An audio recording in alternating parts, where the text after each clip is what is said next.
This is George Dionne of the Rock is George podcast, and this is a KNAC.com exclusive interview with frontman Taylor Roberts of Riding with Killers.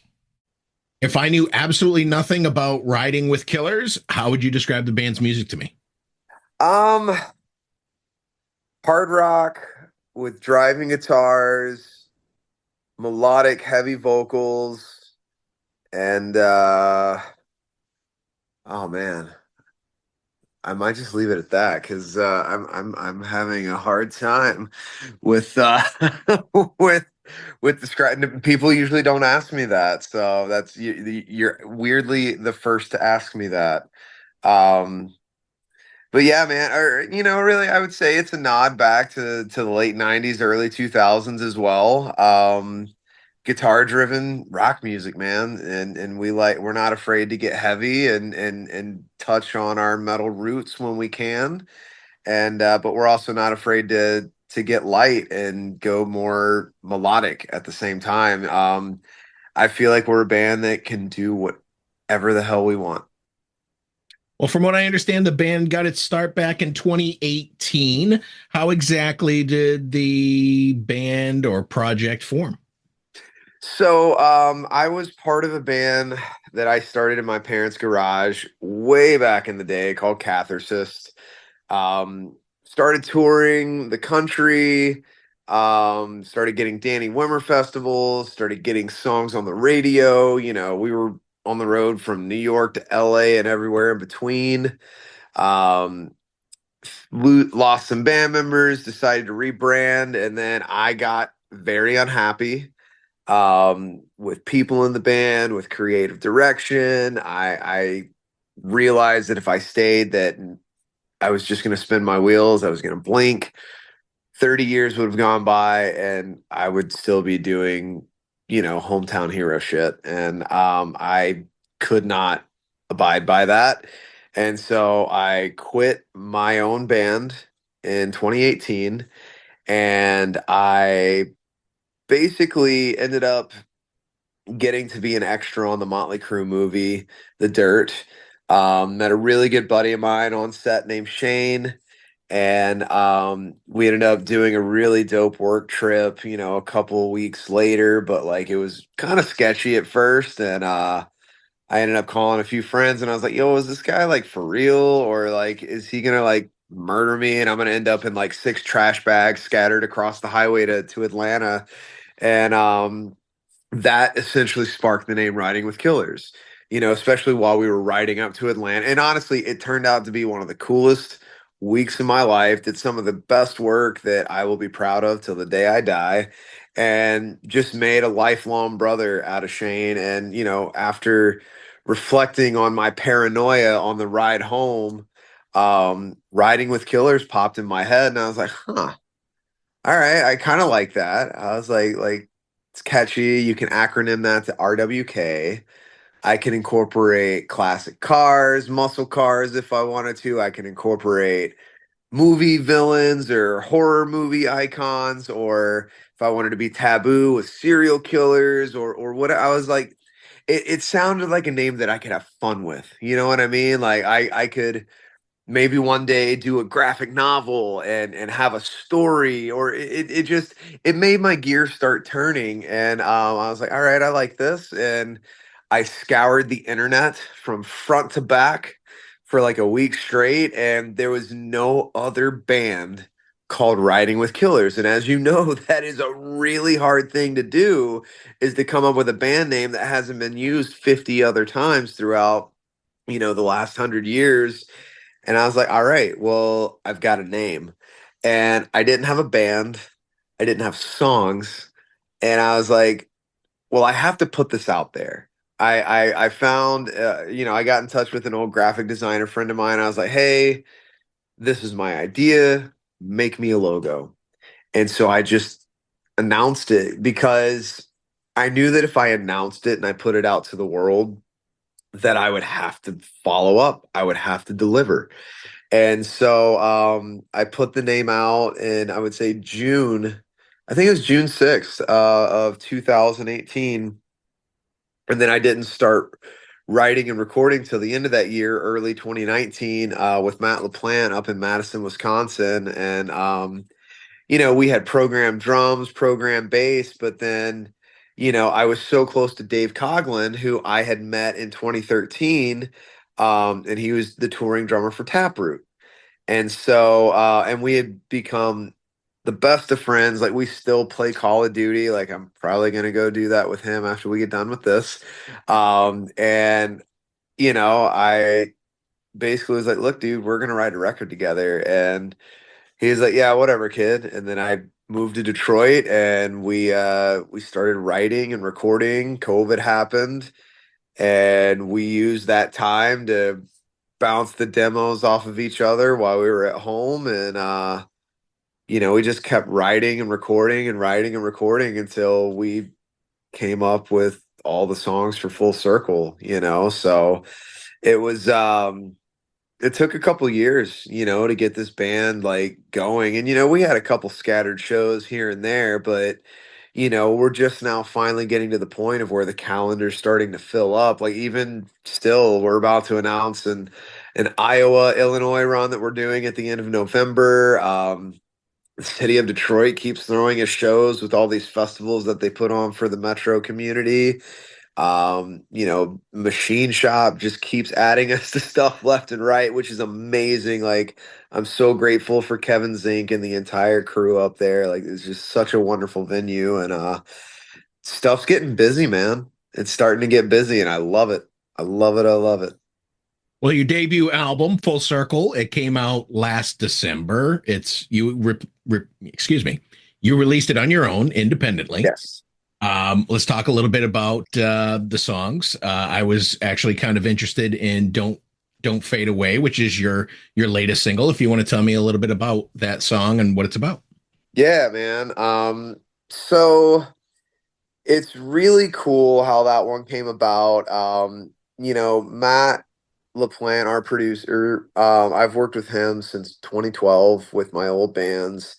And when we were doing what would eventually become the Wildfire record, he and I were talking, and I was frustrated. I was like, my singer's a good singer, but like, I don't feel like he's writing songs that, with his words are relatable, that people can gravitate towards. And this was around the time that my grandmother started getting, had dementia, and it was getting worse and worse. And I talked to him about that, and I had a couple phrases that I told him in the car, but nothing ever came of it with that record. And then when we started doing, all the different sessions for Full Circle, he's like, dude, I've been waiting to write this song with you for probably 5 years now.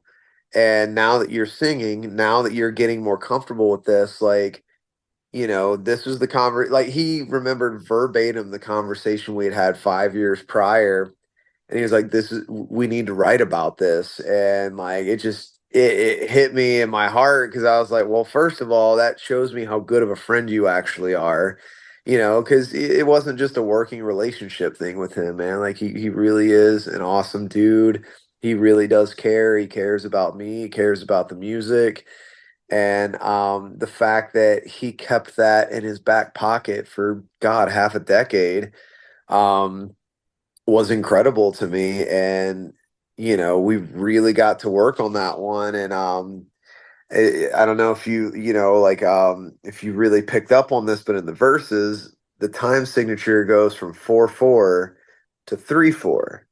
And Dave Coughlin was the one who was like, this is what we should do for the verse, because it was very Taproot, kind of like Calling. The verses of Calling are basically 3/4, and then it switches to 4/4. And we really had an amazing time in studio making that song. And Tim Krukowski, old bass player of Sponge, and he actually did the bass on that song. He and I really sat down together and hammered out vocals. Like, Tim taught me a lot about writing lyrics, and he's a fantastic musician, writer, and he has all these amazing ideas in his head. And he was really able to help me make it more poetic, and we hammered that one out, man. Like it was really awesome, just all the different parts of that song coming together, and having Dave and Tim and Matt and Mark Papo, the studio owner, like we really like zeroed in on that track, and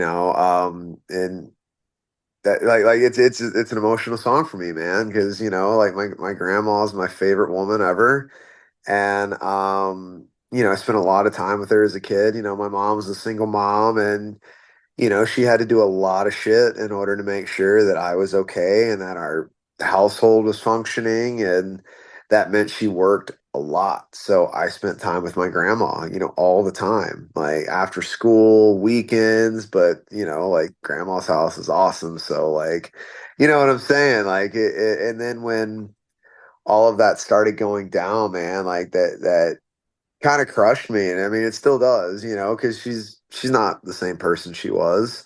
And it was the first real tour I had ever done. It was opening for Taproot in 2013. We went out for 4 weeks with those guys. And I remember, and I call her Mimi, her name's Margaret.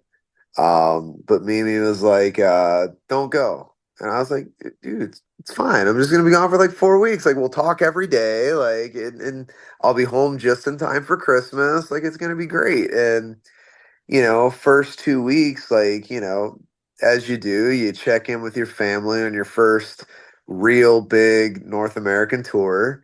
And that was the first time I'd ever been out on the road like that. And with a band like Taproot, um, first 2 weeks we're having phone calls every day, like, oh, we're in this city, it's really cool, it's great, blah blah blah. And then the phone call stopped. And I was like, that's weird, and finally one day I ended up getting a hold of my grandfather because nobody was answering the phone at her house. Well, he finally answers, and I was like, what's going on? I haven't talked to y'all in a minute. He's like, oh, well, Mimi's in the hospital. And I was like, what do you mean? Like, what are you talking about? And basically, my family didn't tell me what was going down because they're like, well, you're on the road. We don't want to upset you. And I'm like, you pissed me off by not telling me, man. Like, these are things I need to know regardless of me being on the road. Like I need to know what's going on with my grandmother. And she ended up having like an aneurysm and fell. And I mean, as you know, like with dementia, it all it takes is that one fall, that one thing, and then it's a chain reaction across the board. And I came home from tour and wasn't her. I mean, it is, but it's not. You know what I mean? And I mean, thank God she's still alive. And I get to go see her next month, and I can't wait to see her. We'll be going back home to New Orleans, so I'm looking forward to seeing her. But like it's not the same, and that was my way of coping with, you know, her telling me not to go. And, when I come back, now we just have like these 45-second to maybe a minute 15 conversations, and then we go back and forth, which doesn't bother me because I know that it makes her happy to tell. Some of that long term stuff is there, but short term is gone. I mean, she'll call me she'll like Mike. That's my uncle Mike's name, and she'll call me different people, but then she'll like snap. Oh, Taylor, hi. Like so. That was a bit of an emotional one, man, and I almost choked up a couple weeks back. We played it for the first time live ever, and I got to that second verse, and my voice started kind of fluttering, and I was like, "Don't do it, dude! Like you're all, like, don't cry, don't do it." But I was that close because, like I said, man, she's my favorite woman in the world, man. She is. So it was hard, to see someone you love change that radically and then just steadily keep declining. My grandmother, similar, very similar. There was a point where she just didn't remember everybody. It was tough. I'm very sorry, man. It sucks. It's honestly one of the worst things you can see someone you love go through. Um, because dude, like aside from the person you love, like kind of becoming a shell of themselves, like dude, the confusion, getting scared, getting frustrated, and it's just like what can I do at this point? How do I make this better? And there's nothing you can do right now, and it really sucks that there's not some sort of something to combat this disease, fully yet. And I just I hope we can figure it out, sooner rather than later. Absolutely. Moving on to another one of your songs, the opening song, "Do This on My Own." From what I understand, this song was inspired by you getting lost on an island in the Bahamas. So I'd love to hear that story. Which, when you say it out loud, it's like I got lost on an island. It's like, how do you get lost on it's a pretty damn big island, okay? Because I've definitely had friends make fun of me about that, and even the taxi driver on the island basically abandoned me. Like, so we got to the Bahamas. I was working out there for a couple of weeks. Honestly, and same guy, that I was, on the Motley Crue movie with. He tends to show up at very pivotal moments in my life.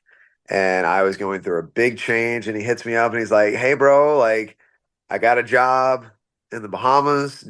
Are you in?" And I was like, yeah, you mean I don't have to pay to go there? Like, yeah, I'm gonna work my ass off, but you're gonna pay me well. I'm gonna have fun because, it was like our Atlanta trip, but amplified times 1,000. Um, got to meet so many people on the island. Shalice not, and actually Shalice is the girl at the very end of the record of the song. I ended up having her record, a voice memo, and she sent it from the Bahamas, and we put it at the end. But like, while I was over there, she kept telling me like, "You have to write a song for me. You have to write a song for me. You got to write an island jam." And I was like, can I really make like a Bahamas jam? And I was like, no, I don't know how I would do that. But then I was like, you know what? I'll do one better. I'll put you in the song and your voice will be what ends it. But basically, it was our second day there. And I was so tired the first day before. Like, we had like a house of like 9 people because we were wrapping a zip line tower that looked like a lighthouse, but we wrapped it in Guy Harvey artwork. And it was like 90 sheets of 20-foot long graphic vinyl that we had to stick to this concrete. We had to have a blowtorch to basically activate the glue, and it looked like a paint roller. And you would just press it down to where it would look like it was painted on. You have to, seal the top so rainwater doesn't get through and then start bubbling everything. It was honestly one of the best couple weeks, of my life. Like if you ever go out to Great Stirrup Cay, you can see this thing from land, air, and sea that we did. But second day in, you know, I'm like, well, I want to go to the beach. Everyone else went the day before, and I was like, you guys want to go? And they're like, no, we did this yesterday. And I was like, all right, fuck you guys. I'll go by myself. And there was a couple of island guys like working on a house behind us. And I started talking to them. They're like, "Do you want to go to the beach? We'll drop you off." And I was like, "Great, that'll be cool." So basically, I hopped in a car with these dudes I didn't know, and they dropped me off at this beach. And I ended up having like one of the most spiritual moments of my entire life. I had just recovered from an inguinal hernia that I got from recording the vocals for Hostility. And if you've ever had one, or if you've never had one of those, I don't recommend it. I was 31 at the time and I felt completely broken. But when we went to the Bahamas, like that was the first time that I was actually healed. And that was the first time that I ran after that surgery. And like, dude, I'm talking like I took off barefoot down this private beach, and like, when you run and you really open up and you're like full speed and like that's what I got to do.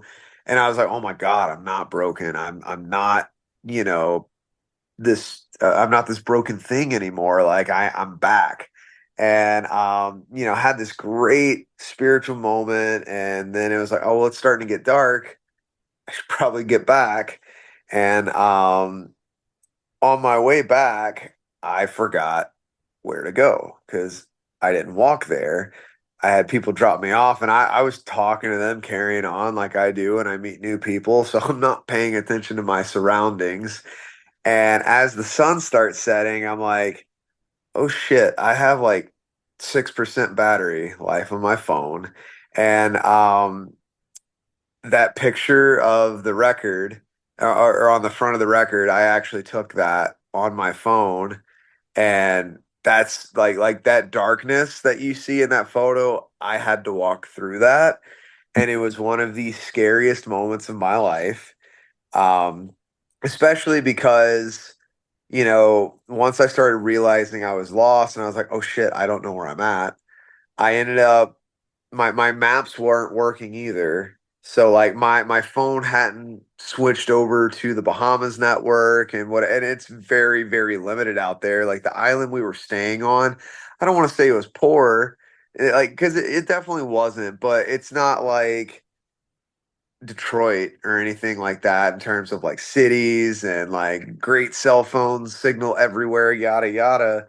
And I finally found a spot where I had a little bit of signal, and I called the island taxi driver. His name was Circle, by the way. And I was like, "Hey man, like you just picked me up a couple days ago. I'm with the group. I'm lost. I don't know how to get there or get back to my group, and this is where I'm at."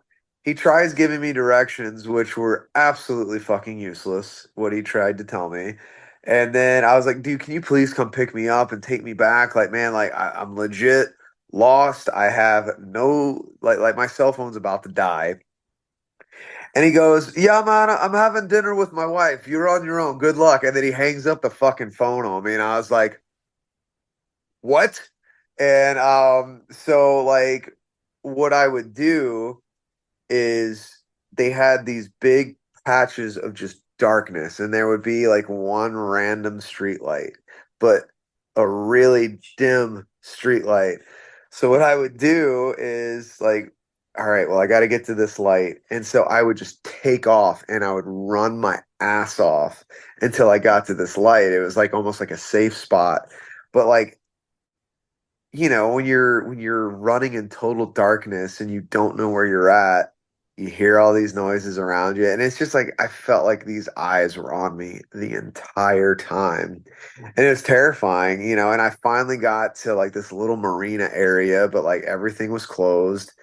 And luckily there was a local that had just gotten home, and I was like, "Hey man, I'm so sorry." Like, and he didn't speak English, by the way. So, through very broken communication, I finally told him what was going on. He called Circle. He got basically the address from this guy. And luckily, this dude found a way to drop me back off to my camp. And I ended up screaming at Circle the next because he made a joke about me being lost, and I was like, "Get out the car right now. We're about to fight. I'm about to fuck you up, dude." Like I was pissed because like it was terrifying, man. Like I've never been lost on an island like that, like completely helpless, alone, where English is not the native language, and like I said, it's a big island, man, and I started talking to Shalise and Nine about it, and they're like, dude, you're kind of lucky. And I was like, why? And they're like, we have poisonous spiders. Like, and I'm talking big poisonous spider. On the back of the record, the spider, that's another photo I took while I was out there. I mean, dude, those things were as big as my hand. They have very venomous snakes out there, and they have pigs that will absolutely kill you and eat you. So like it was a very dangerous, scary situation that I was very lucky to get out of. But it was just like, okay, well, I'm clearly on my own. I got to do this by myself, and that's where the song, came from, was that picture inspired it.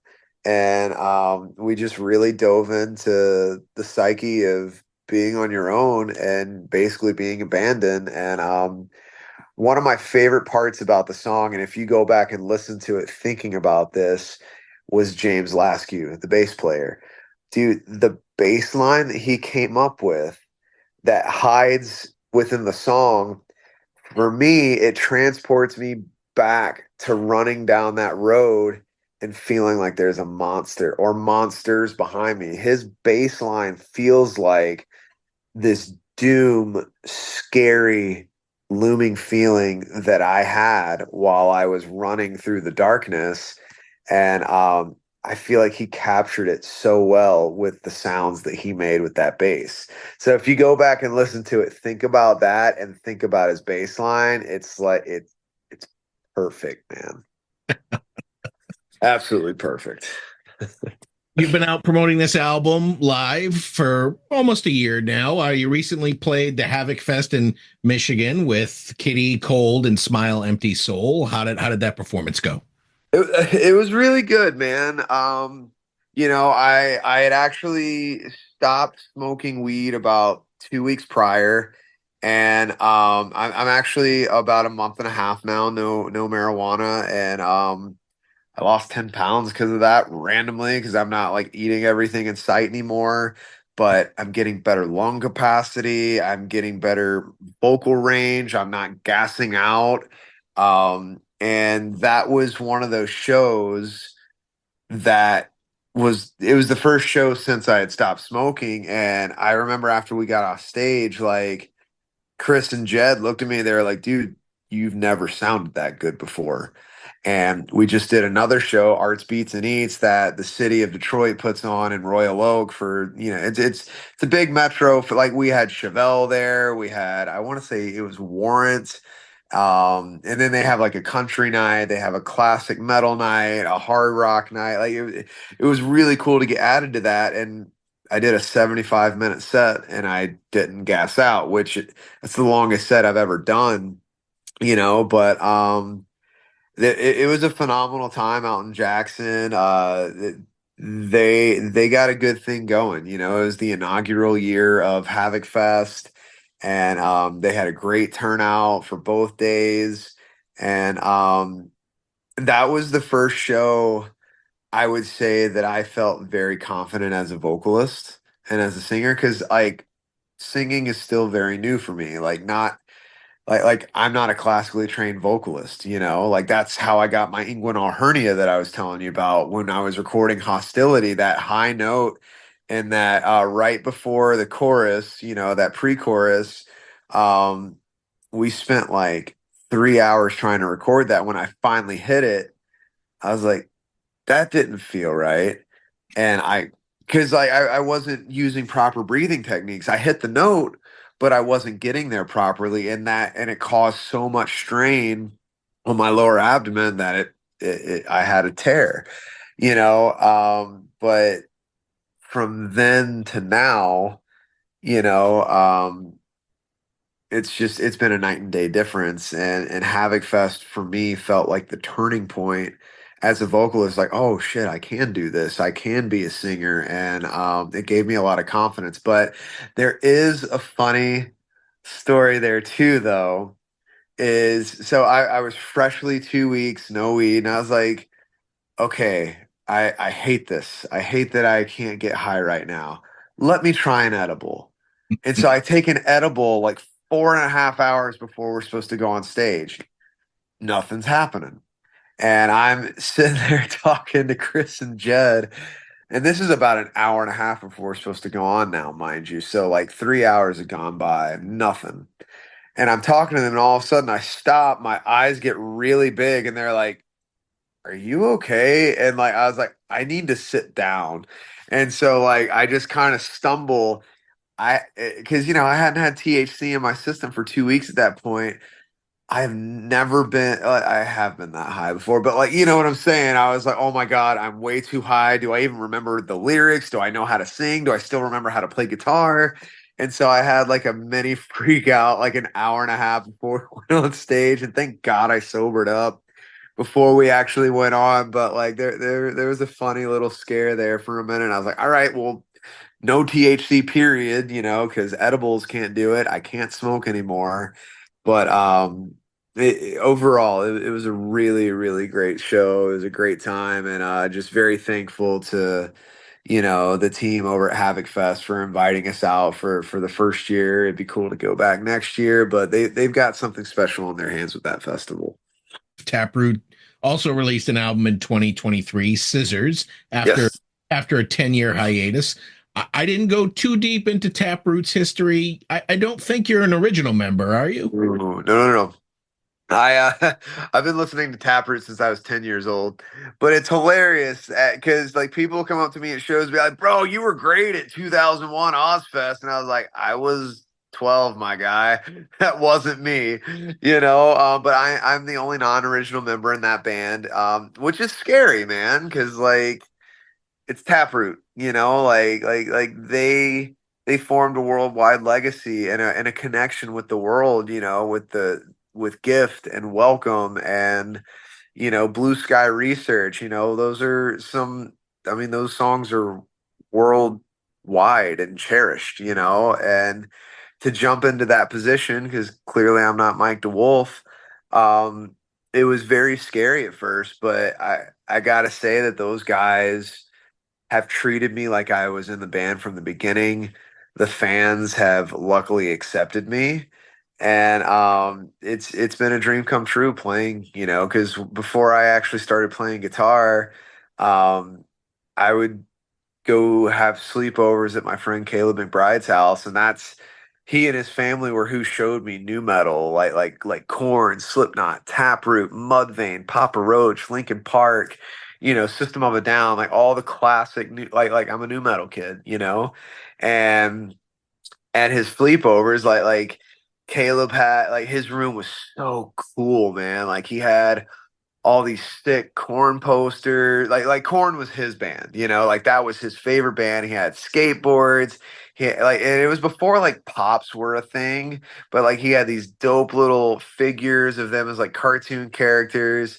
He had all these black light posters of all these bands. So like whenever his parents would go to bed and we would get done playing, like, we'd stay up till, 1 o'clock in the morning playing Metal Gear Solid or Twisted Metal or classic PlayStation games, and it's like, all right, it's time to jam and pretend we're in a band. And so we would turn his stereo up just loud enough, turn all the lights off, turn all of his black light posters on, and he had a couple like disco balls and shit. And we would pretend we were on stage, like, and Home, of course, was one of those songs that we would like. I'd be the guitar player, he'd be the singer, and then Linkin Park would come on. All right, you're the guitar player now. I'm the singer. And like, it's just, I didn't have it on my bingo card that I would get to join one of the bands that I used to pretend I was in before I knew how to play guitar and before I really started diving into music. So it's been amazing. It is kind of crazy trying to create that balance between riding with killers, Taproot. I own a commercial and residential painting business that I operate when I'm off tour. I have my beautiful partner Macy and our dog and cat. So it's like, carving out family time, carving out time for myself. Like I feel like I'm stretched in about 1,000 different directions, but at the same time, like I'll sleep when I'm dead. Like yeah, Speaking that's of burning the candle at both ends, Riding with Killers is opening for Taproot on November 11th in Flint, Michigan. This is going to be 22nd. on the Sorry. 22nd. I'm sorry. November 22nd in Michigan. And it's going to be a long haul for you. Oh, and honestly, it's not the first time I've done it. I did it last year in December for our last show of the year, District 142 in Wyandotte, Michigan. A huge shout out to Julie and the crew there. Wonderful, wonderful venue. They're doing it everything right there. Kind of like Machine Shop, that is one of the most legendary venues in the entire world. They've created a worldwide phenomenon with that place. And when I got the option, to do double duty, which fun fact, Jared is going to be doing double duty as well. His other band, Westfall, is playing that show. And I'm the one who gets a break though. So Riding with Killers gets to open the show, Westfall, then Taproot. But I like doing that kind of stuff, man, because it's like, well, can I push myself? Can I give the audience two really good shows in the same night? And I like being put to the test like that because I want to know my worth and I want to see what kind of grit I have and I love being challenged like that, man. It's one of my favorite things to do. Kind of like, with the painting business, man. When I'm not on tour, dude, I'll work 10 to 14 hours a day because I'm a one-man crew and I'm painting entire houses, whether it's the exterior or the interior, and it ranges from 1,000 square feet to 4,000 square feet, But I like challenging myself because I want to see what I can do in life.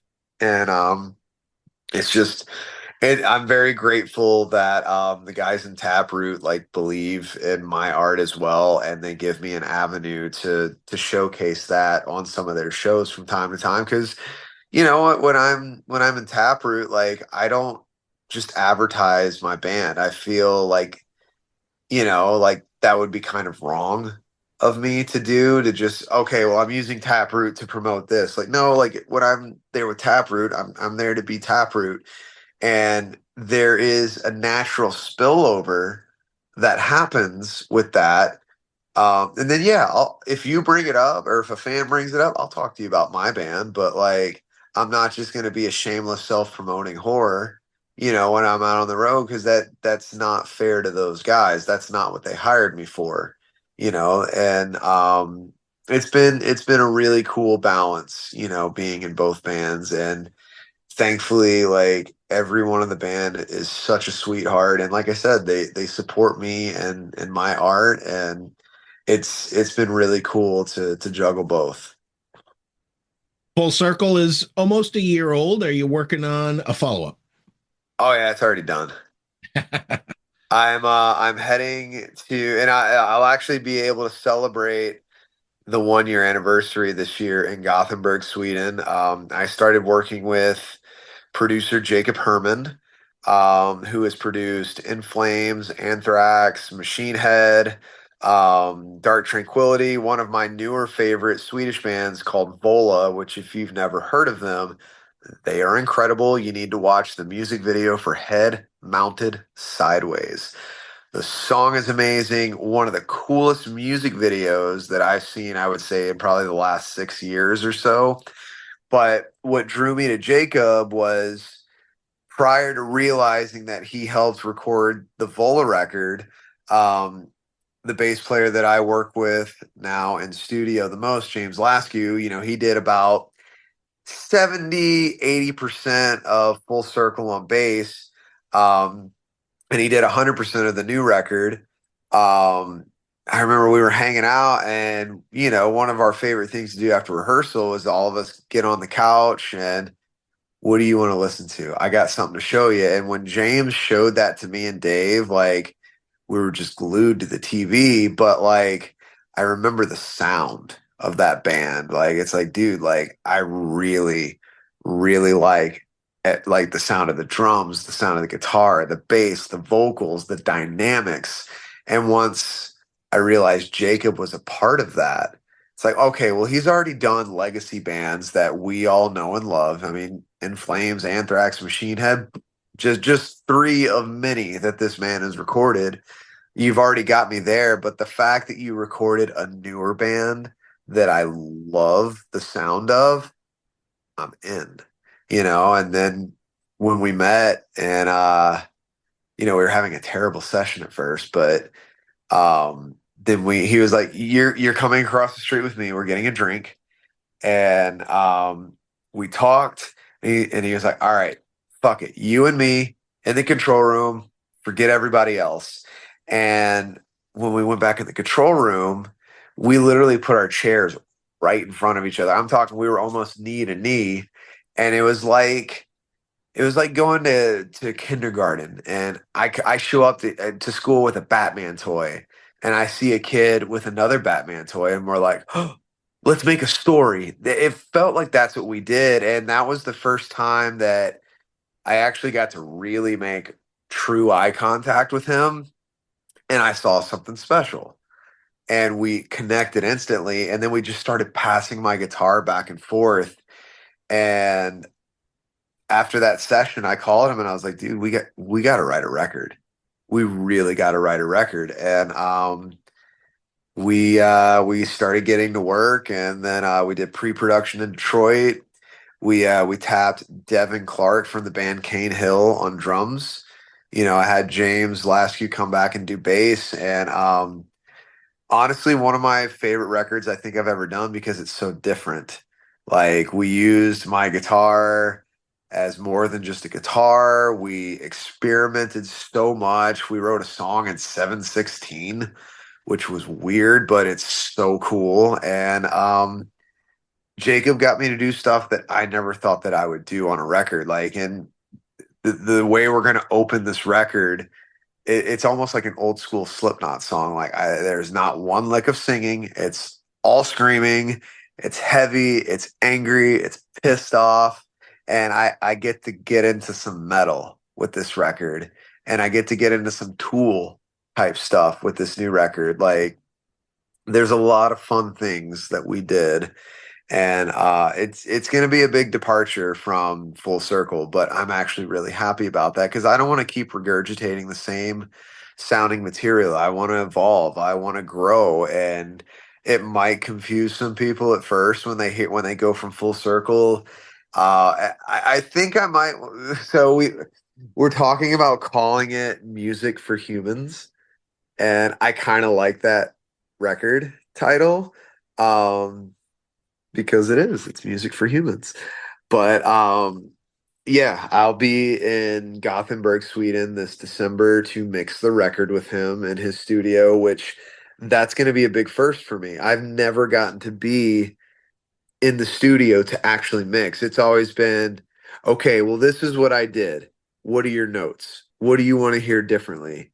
Like, this will be the first time that I get to sit down and, hey, boost this up to here. Let's cut the mids. Let's do this. Let's pull this snare up. Let's make this guitar sound like razor blades right here. And then let's make, like this is going to be a very new experience for me. And the other cool thing about doing this record is I've never had the amount of time in studio that I did, for this record. Like, it's always been, okay, I have 5 days here. I've got a weekend here. We'll fly in. I've got 4 days here. We can do that. Like, Jacob came up here. We did probably 7 or 8 days of pre-production.